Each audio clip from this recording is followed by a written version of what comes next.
तो इसीलिए हाजी अमीनुद्दीन साहब को मुबारकबाद मैं पेशगी दे रहा हूं कि वो पाकिस्तान की आईनी अदालत के पहले चीफ जस्टिस होंगे। और ये जो आईनी अदालत होगी ये रिप्लेस करेगी पाकिस्तान की सुप्रीम कोर्ट ऑफ पाकिस्तान को, क्योंकि मामलात जो हैं वो सुप्रीम कोर्ट में डिस्कस नहीं होंगे और ज़्यादा जो मामलात हैं वो इसी आईनी अदालत में जाएंगे।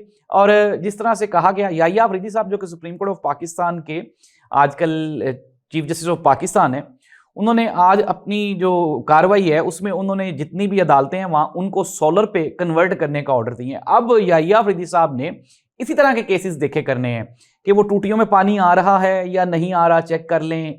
जो अदालतों की मसाजिद हैं वहाँ पे जो वो जमात करवाने वाला मौलवी मौजूद है या नहीं है, और सफ़े फटी हुई हैं या सफ़े जुड़ी हुई हैं, और छतें लीक कर रही हैं या नहीं कर रही। ये मैं अज़राहित बिल्कुल मजाक नहीं कह रहा, ये सीरियसली कह रहा हूँ, क्योंकि इसके बाद सुप्रीम कोर्ट ऑफ पाकिस्तान के पास काम ही कोई नहीं बचना।